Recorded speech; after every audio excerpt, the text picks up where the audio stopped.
स्वास्थ्य मंत्रालय ने कहा, देश में कोरोना संक्रमण के मामलों में कमी बनाए रखने के लिए कोविड उपयुक्त व्यवहार का पालन जरूरी।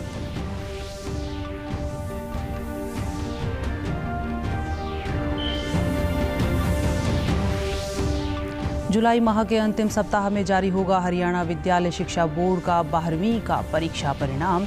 मूल्यांकन के फार्मूले को उच्चतम न्यायालय और राज्य सरकार की मंजूरी।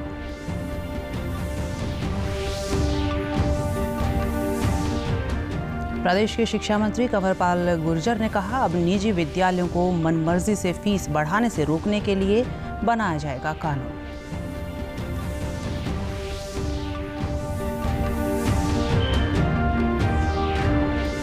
और मुख्यमंत्री ने कहा, प्रदेश में लघु, सूक्ष्म एवं मध्यम दर्जे के उद्योगों को विकसित करके बनाया जाएगा फार्मा एवं ड्रग उद्योग हब।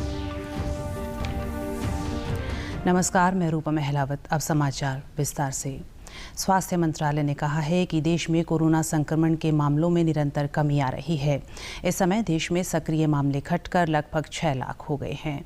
मई में जहां प्रतिदिन 3 लाख से ऊपर मामले सामने आ रहे थे, वह अब घटकर 53,000 पर पहुंच चुके हैं। मंत्रालय ने कहा है कि लेकिन अभी कोरोना संक्रमण खत्म नहीं हुआ है, इसलिए इन मामलों में कमी बनाए रखने के लिए हमें कोविड उपयुक्त व्यवहार का पालन करना जारी रखना होगा। स्वास्थ्य मंत्रालय के प्रवक्ता ने बताया कि देश में 21 जून से टीकाकरण की गति को बढ़ाया गया है। अभी तक कोरोना टीके की 31 करोड़ 13 लाख से अधिक खुराक दी जा चुकी है। 1 से 7 मई वाले हफ्ते में जहां देश में 3,89,803 केसेस आ रहे थे, वह घटते घटते अब 53,000 केसेस के करीब पिछले हफ्ते में औसतन नोट किया गया है। और हम ये देखें तो पाते हैं कि पिछले एक हफ्ते में भी देश में जो डेली केसेस रिपोर्ट हो रहे हैं उसमें 24% के करीब कमी आई है। यह एक कंटिन्यू ट्रेंड हम पिछले कुछ हफ्तों से नोट कर रहे हैं। हम आशा करते हैं यह ट्रेंड कंटिन्यू रहेगा और देश में इसी तरह से केसेस कम होते रहेंगे। लेकिन जरूरी है कि इसके लिए हम कोविड अप्रोप्रिएट बिहेवियर और साथ में कंटेनमेंट पर अपना फोकस उसी गति से बनाए रखें। देश में कोरोना के मामलों में लगातार गिरावट दर्ज की जा रही है। देश भर में पिछले 24 घंटों में लगभग 51,000 से अधिक मामले सामने आए हैं। स्वास्थ्य और परिवार कल्याण मंत्रालय के अनुसार पिछले 24 घंटों में 64,000 से अधिक मरीज उपचार करवाकर स्वस्थ हुए हैं, जिसके बाद देश में रिकवरी रेट बढ़कर 96.66% हो गया है। प्रदेश में भी कोरोना से स्वस्थ होने वालों का आंकड़ा 7.5 लाख से अधिक हो गया है और सक्रिय मामले भी 114 दिन बाद 2,000 से कम हो गए हैं। अब रिकवरी रेट बढ़कर 98.53% हो गया है। प्रदेश में अब तक कोरोना टीके की लगभग 81,36,000 से अधिक खुराक दी जा चुकी है। हरियाणा विद्यालय शिक्षा बोर्ड का 12वीं का परीक्षा परिणाम जुलाई माह के अंतिम सप्ताह में जारी किया जाएगा।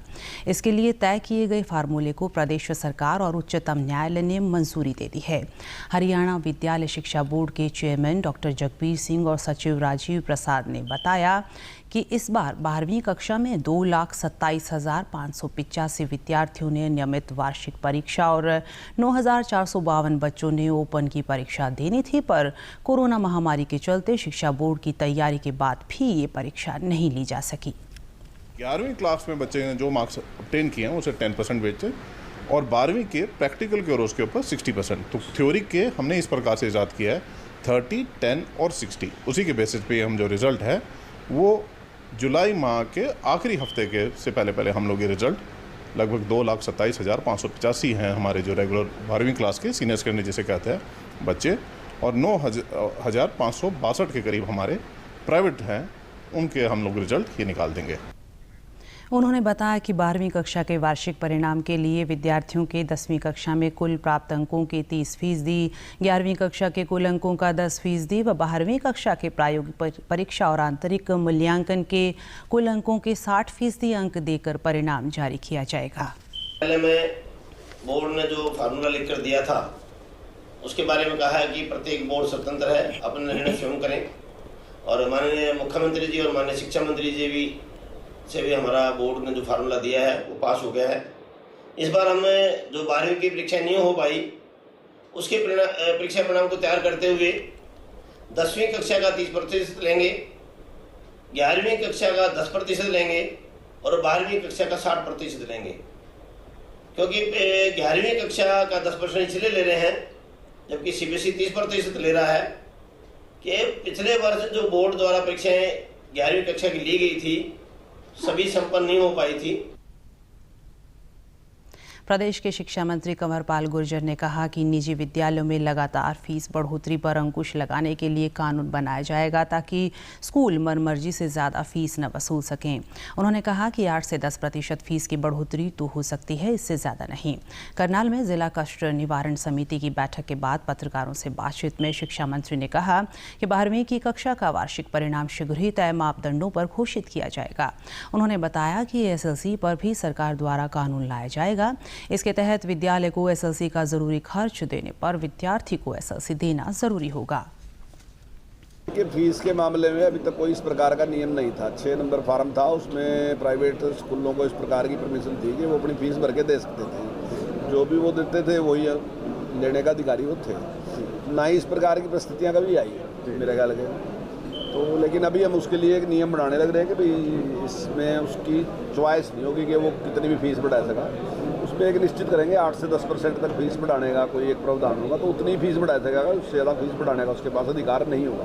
तो ऐसा एक नियम ले गया। तो एसएलसी में जिस प्रकार की अभी बाद में छूट दी गई तो उसमें जो भी उसका खर्च है, जैसे कि दूसरी फीस है या दूसरे अन्य खर्चे मिलाएंगे, जो 50% है तो वो उसको देना पड़ेगा। शिक्षा मंत्री ने कहा कि 134A के तहत दाखिले के लिए अब प्रदेश में निजी स्कूलों की तर्ज पर संस्कृति मॉडल स्कूल बनाए गए हैं। बच्चों को इन स्कूलों में बेहतर शिक्षा दी जा रही है। किसानों के धरने संबंधी सवाल पर उन्होंने कहा कि हम समस्या का समाधान कर रहे हैं। प्रदेश सरकार लगातार जनता के हित में काम कर रही है।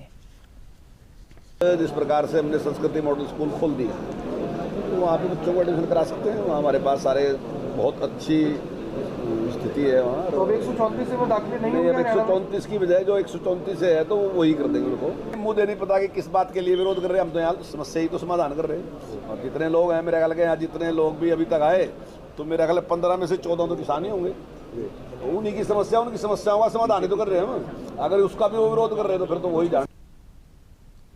मुख्यमंत्री मनोहर लाल ने कहा कि सरकार लघु, सूक्ष्म एवं मध्यम दर्जे के उद्योगों को विकसित करके प्रदेश को फार्मा एवं ड्रग उद्योग का हब बनाने की दिशा में कार्य कर रही है। इसके लिए प्रदेश में उद्योग स्थापित करने वालों को विशेष प्रोत्साहन दिया जाएगा। मुख्यमंत्री आज यहां वीडियो कॉन्फ्रेंसिंग से कॉन्फेडरेशन ऑफ इंडियन इंडस्ट्री के साथ बैठक की अध्यक्षता कर रहे थे। मुख्यमंत्री ने कहा कि ईज ऑफ डूइंग बिजनेस में प्रदेश तीसरे स्थान पर रहा है। इसके अलावा उद्यमियों के लिए एक ही छत के नीचे 18 विभागों की सेवाएं उपलब्ध करवाई जा रही है, जिनमें 45 दिन में क्लियरेंस देना अनिवार्य किया गया है। मुख्यमंत्री ने कहा कि सरकार का प्रयास है कि एमएसएमई के तहत जिला स्तर पर अधिक से अधिक क्लस्टर स्थापित हों और प्रदेश के युवाओं के लिए ज़्यादा से ज़्यादा रोजगार के अवसर सुलभ हों। डीडी न्यूज़ हरियाणा पर देश और प्रदेश से जुड़ी खबरों को विस्तार से जानने के लिए आप हमारे साथ फेसबुक, ट्विटर और यूट्यूब के माध्यम से भी जुड़ सकते हैं। हमसे जुड़ने के लिए आप हमारे सोशल मीडिया हैंडल को भी फॉलो कर सकते हैं। अब आप अपने मोबाइल फ़ोन से QR कोड स्कैन कर हमारे यूट्यूब चैनल पर सीधे पहुंच सकते हैं। आपातकाल की बरसी पर प्रधानमंत्री नरेंद्र मोदी ने ट्वीट करते हुए कहा है कि आपातकाल के काले दिनों को कभी भुलाया नहीं जा सकता। 1975 से 1977 के दौरान सुनियोजित तरीके से संस्थानों का विनाश देखा गया। आइए हम भारत की लोकतांत्रिक भावना को मजबूत करने के लिए हर संभव प्रयास करने का संकल्प लें और हमारे संविधान में निहित मूल्यों पर खरा उतरें। हम उन सभी महानुभावों को याद करते हैं जिन्होंने आपातकाल का विरोध किया और भारतीय लोकतंत्र की रक्षा की। वहीं आपातकाल के 46 वर्ष पूरे होने पर केंद्रीय गृह मंत्री अमित शाह ने ट्वीट कर कहा कि आपातकाल आज़ाद भारत के इतिहास का एक काला अध्याय है। देश के संविधान व लोकतंत्र की रक्षा के लिए निरंतर संघर्ष करने वाले सभी देशवासियों के त्याग व बलिदान को नमन। खेल एवं युवा मामले के राज्य मंत्री संदीप सिंह ने कहा कि यह गर्व की बात है कि टोक्यो ओलंपिक्स में भाग ले रहे देश भर के कुल 121 खिलाड़ियों में से 30 हमारे प्रदेश के हैं। इन खिलाड़ियों को बेहतरीन कोच प्रशिक्षित कर रहे हैं ताकि देश के लिए अधिक से अधिक पदक जीते जा सकें। खेल मंत्री ने कहा कि मुख्यमंत्री मनोहर लाल के निर्देशानुसार खेल विभाग ने इन सभी खिलाड़ियों को हौसला बढ़ाने के लिए लिखित में बधाई संदेश भेजे हैं। देश की कुल आबादी की तुलना में प्रदेश की आबादी महज 2% है। बावजूद इसके ओलंपिक के लिए लगभग 25% खिलाड़ी हरियाणा से चयनित होना कारगर खेल नीति को दर्शाता है। खेल मंत्री ने कहा कि इस वर्ष 2 बड़े इवेंट ओलंपिक और खेलो इंडिया आ रहे हैं। खेलो इंडिया 21 से 30 नवंबर तक आयोजित किया जाएगा। ओलंपिक पैटर्न को ध्यान में रखते हुए प्रदेश सरकार खेलो इंडिया को सफल बनाने का पूरा प्रयास करेगी। इसके लिए सभी अधिकारियों को व्यवस्था समय रहते पूरी करने के निर्देश दिए गए हैं। 30 खिलाड़ी जा रहे हैं अभी तक ओलंपिक्स में और बहुत अच्छी तैयारी चल रही है। पर्सनली मेरी काफ़ी खिलाड़ियों से बात भी हुई है और जैसे ही ओलंपिक के लिए जो खिलाड़ी क्वालिफाई करता रहा है पर्सनली मैंने बधाई भी दी है। और अपने यहाँ से भी कोविड है और वो खिलाड़ी अपने अपनी जगह पर ट्रेनिंग कर रहे हैं, कुछ आउट ऑफ इंडिया कर रहे हैं, कुछ इंडिया में अलग अलग स्थानों पर अपने अपने कैंप कर रहे हैं। तो उनको मैंने एक बधाई पत्र और कॉन्ग्रेचुलेशन के साथ उनको एक विश की है कि आप जल्दी से ओलंपिक खेल कर मेडल जीत कर वापस आएँ, जिससे कि हम आपको विद मेडल आपका स्वागत करें। और साथ ही में पहली बार हरियाणा सरकार ने माननीय मुख्यमंत्री जी के द्वारा 5 लाख रुपए तैयारी के लिए पहले हमें सभी खिलाड़ियों को दे दिए हैं और जिसमें 30 खिलाड़ी जो क्वालिफाई किए उनको मिल चुके हैं। प्रदेश के मुख्य सचिव विजय वर्धन ने प्रदेश में कोविड-19 मामलों में आई वर्तमान गिरावट पर संतोष जाहिर किया है। कोविड-19 की तैयारियों की समीक्षा के लिए केंद्र सरकार द्वारा आयोजित वीडियो कॉन्फ्रेंस के बाद चंडीगढ़ में स्वास्थ्य विभाग के अधिकारियों की बैठक में उन्होंने निर्देश दिए कि ज़्यादा भीड़ वाले स्थानों जैसे कॉलेज, कार्यालय, मॉल, उद्योगों आदि में कोविड-19 जाँच के लिए विशेष अभियान चलाया जाए। वीडियो कॉन्फ्रेंसिंग की अध्यक्षता केंद्र सरकार के कैबिनेट सचिव राजीव गाभा ने की। मुख्य सचिव ने सुझाव दिया कि स्वास्थ्य विभाग को यह सुनिश्चित करना चाहिए कि राज्य में हर दिन कम से कम 50,000 RT-PCR या रैपिड एंटीजन टेस्ट किए जाएं। उन्होंने स्वास्थ्य अधिकारियों को भविष्य में संभावित किसी भी कोविड लहर के लिए पहले से तैयार रहने के निर्देश दिए। मुख्य सचिव ने कहा कि कोविड बाल रोगियों के इलाज के लिए चिकित्सा कर्मियों को विशेष प्रशिक्षण दिया जाना चाहिए। प्रदेश में कोरोना संक्रमण की स्थिति को जानने और इस संबंध में सहायता प्राप्त करने के लिए सरकार द्वारा हेल्पलाइन नंबर जारी किए गए हैं। इसके तहत प्रदेश के लोग 8558893911 पर संपर्क कर आवश्यक जानकारी प्राप्त कर सकते हैं। नेशनल हेल्थ मिशन हरियाणा की वेबसाइट पर nhmharyana.gov.in पर जाकर प्रदेश में कोविड अस्पतालों, उपलब्ध बेड और वेंटिलेटर्स आदि की जानकारी ली जा सकती है। जिला फतेहाबाद के गांव रत्ताखेड़ा के कृषक कृष्ण कुमार परंपरागत फसलों की बजाय ठंडे क्षेत्रों के फलों की खेती कर अन्य किसानों के लिए उदाहरण बन रहे हैं। वे कश्मीर में उगाई जाने वाली चेरी, अनार, चीकू, बेलगिरी और सतरंगी अमरूद सहित पहाड़ी क्षेत्रों में पाए जाने वाले फलों की खेती कर रहे हैं। कृष्ण कुमार ने बताया कि लगभग 2 वर्ष पूर्व वे पहाड़ी क्षेत्रों में उगने वाले फलदार, छायादार तथा औषधि प्रदान करने वाले पौधों को यहाँ लेकर आए। अब लगभग सभी वृक्षों में फल आ गए हैं, जिन्हें देखने के लिए दूर दराज के लोग यहाँ आते हैं। उन्होंने कहा कि वे यहाँ उगने वाले फल तथा औषधीय पौधे लोगों को मुफ्त प्रदान कर रहे हैं। करोंदा फल लगाया यहाँ लाके। ये करोंदा फल ऐसा है कि इस धरती पे पहली बार आया। ये कश्मीर में होता है, तो कश्मीरी करोंदा है। इसमें लोग मुरब्बा बनाते हैं, इसका अचार बनाते हैं, इसका टमाटर की जगह सब्जी में डालते हैं जब ये पक जाता है तो। और बहुत पौधे हैं जो नहीं, कम से कम 100 मेल की वैरायटी है, इतनी बता भी नहीं सकते हम आपको। इन वृक्षों को देखने आए लोगों ने बताया कि वे कृष्ण कुमार से बागवानी क्षेत्र में तकनीक लेकर अपने क्षेत्रों में ऐसा करने का प्रयास करेंगे और अन्य लोगों को भी परंपरागत खेती की बजाय बागवानी करने के लिए जागरूक करेंगे। ऐसे ला के पेड़े अच्छे लोग आ रहे हैं बाहर से देखने के लिए और बढ़िया है। ये कोई सब लगाना चाहिए सबको। केरी लगा रखी है, आंवले हैं, पपीते हैं, अंगूरों की बेल है, केले हैं, सब चीज के पेड़ लगा रखे हैं, अनार है, अमरूद है, रेक के पेड़ लगा रखे हैं। और अंत में इस बुलेटिन के मुख्य समाचार एक बार फिर। स्वास्थ्य मंत्रालय ने कहा, देश में कोरोना संक्रमण के मामलों में कमी बनाए रखने के लिए कोविड उपयुक्त व्यवहार का पालन जरूरी।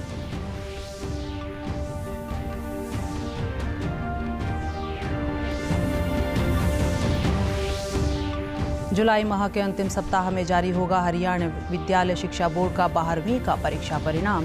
मूल्यांकन के फार्मूले को उच्चतम न्यायालय और राज्य सरकार की मंजूरी।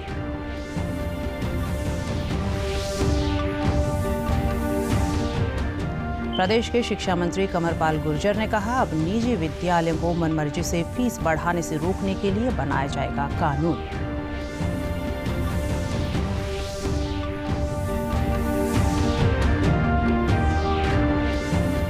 और मुख्यमंत्री ने कहा, प्रदेश में लघु, सूक्ष्म एवं मध्यम दर्जे के उद्योगों को विकसित करके बनाया जाएगा फार्मा एवं ड्रग उद्योग हब। सभी दर्शकों से अपील है कि आप जब भी घर से बाहर निकलें तब मास्क जरूर पहनें, 2 गज की दूरी बनाए रखें और एक नियमित अंतराल पर अपने हाथ धोते रहें। और अगर आप पात्र हैं तो टीकाकरण अवश्य करवाएं, तभी आप कोरोना महामारी से बच सकते हैं। आज के बुलेटिन में बस इतना ही। नमस्कार।